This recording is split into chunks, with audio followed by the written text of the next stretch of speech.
అలాగే ఛత్తీస్గఢ్కి వెళ్ళి కరెంటును విపరీతమైన ధర కొనుక్కొని కమిషన్ల పేరు మీద 1000 కోట్లు సంపాదించిందని చెప్పి రెండో అసెంబ్లీ సెషన్లో నేనే ఆ రోజు దాని మీద లేవట్టిన.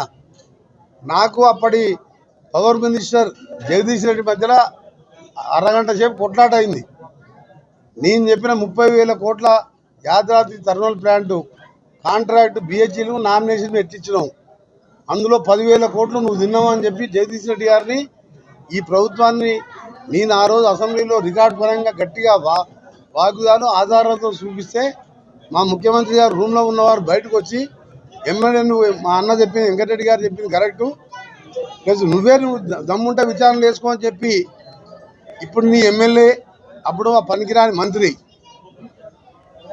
ఆ జగదీష్ రెడ్డి గారు నీ దమ్ముంటే వేసుకో ఎంక్వైరీ, నీ దమ్ముంటే వేసుకో అని చెప్పి అంటే దమ్మే ఉంది.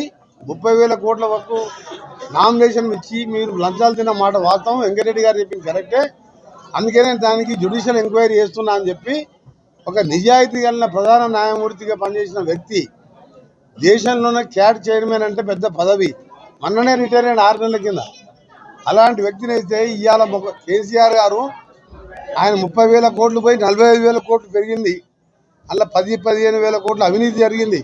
సబ్ కాంట్రాక్టులన్నీ టీఆర్ఎస్ అప్పుడు మినిస్టర్గా పవర్ మినిస్టర్గా ఉన్న జగదీష్ రెడ్డి వాళ్ళ ఎమ్మెల్యేలు ఒక్కొక్కరు 500 కోట్లు సంపాదించిన దాని మీద నేను ఆధారాలు సహా అసెంబ్లీలో చూపించిన తర్వాతనే ముఖ్యమంత్రి గారు ఇంటర్ఫియర్ అయ్యి కరెక్టే మా మినిస్టర్ గారు చెప్పింది దాని మీద నువ్వు వేసుకుంటున్నావు కదా, వేస్తున్న కమిషన్ అని వేసిండు.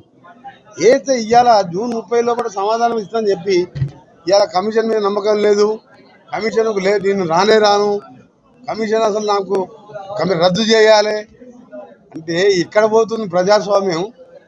ఒక ప్రధాన న్యాయమూర్తిగా పనిచేసిన వ్యక్తి, నిజాయితీ మారుమేరుగా మచ్చలేని వ్యక్తి, ఆయన జడ్జిమెంట్ దేశంలోనే చారిత్రాత్మకమైన జడ్జిమెంట్ నరసింహారెడ్డి విచారణ కమిషన్ రద్దు చేయాలంట. అంటే మీరు ఎన్ని తిన్నా కానీ వదిలిపెట్టమని అంటారు. గొర్రెల్లో ఇప్పుడు 700 కోట్లు గొర్రెల్లో తింటే సెంట్రల్ గవర్నమెంట్ ఇప్పుడు ఈడీ స్కామ్ ఈడీ ఎంక్వైరీ నడుస్తుందా లేదా? కవిత ఆ రోజు 1,100 కోట్లు ఇవాళ ఢిల్లీ ప్రభుత్వానికి కేజ్రీవాల్ కొన్ని కుమ్మకైతే ఇవాళ కేజ్రీవాల్ కవిత ఢిల్లీలో జైల్లో ఉందా లేదా? ఫోన్ ట్యాపింగ్ చేసిన ప్రభాకర్ పోయి అమెరికాలో దాచుకుంటే మొన్న నేను ఆధారాలతో సహా చూపించిన హరీష్ రావు పోయి ఆడ కలిసి వచ్చి నువ్వు సత్యనారాయణ రాకరా ఆయన ఇండియాకు, నువ్వు వస్తే మేమందరం జైలుకే పోవాలన్నారు. ఆ ఫోన్ ట్యాపింగ్ అందరూ ఉన్నాయి, నాయి కూడా ప్రతి ఒక్క ట్యాపింగ్ ఉన్నది. అలా బిజినెస్ మెన్లది, హీరోలది, హీరోయిన్లది, వ్యాపారస్తులు ఏమైనా మాట్లాడుకుంటే ట్యాప్ చేసి మీరు 500 కోట్ల భూమి కొన్నావు కదా, ఇది ఫోన్ ట్యాప్ చేసినా 100 కోట్లు అది తీసుకుపోవాలి, వాళ్ళ ఫ్యామిలీకి అప్పచెప్పాలి. ఆ ట్యాపులన్నీ కూడా ధ్వంసం చేస్తే ఇలా 3 నెలలు అయిపోయి 4 నెలలు 6 నెలలు అయింది. ప్రభాకర్ అటే పోయిండు.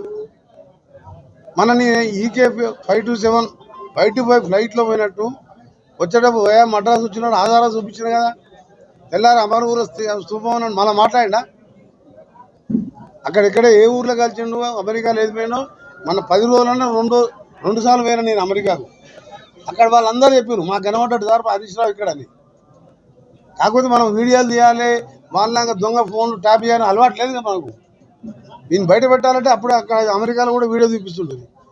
కానీ ఏది ఉన్నా సరే కేసీఆర్ అనే వ్యక్తి 10 ఏళ్ళు ఇష్టం ఉన్నట్టు చేసి ఒక ఇల్లు కట్టకుండా, ఒక ఉద్యోగం ఇవ్వకుండా, అందరినీ కొంపలు ముంచి లక్షల కోట్లు సంపాదించి 10 ఏళ్ళ అధికారం ఉన్నాడు. ఎక్కడైనా పార్లమెంట్ సీటు జరిగితే 7 సీట్లలో డిబైట్ పోతుందా? 27 ఏళ్ల కింద లల్లు ప్రసాద్ జైల్లోకి పోతే అలా భార్య 9 ఏళ్ళు ముఖ్యమంత్రి గారు రాష్ట్రాన్ని నడిపించింది.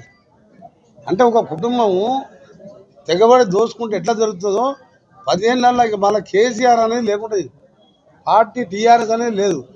నేను ఎప్పుడూ చెప్పిన పార్లమెంట్ అసెంబ్లీ ఇచ్చినప్పుడు పార్లమెంట్ ప్రచారంలో చెప్పిన 4వ తారీఖు తర్వాత బీఆర్ఎస్ పార్టీ ఉండదు.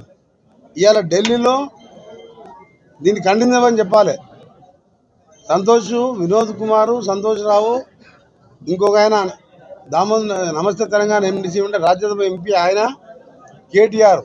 కేసీఆర్ ఒప్పించి మా పార్టీని బీజేపీలో కల్పిస్తామని చర్చలు నడుస్తున్నాయా లేదా?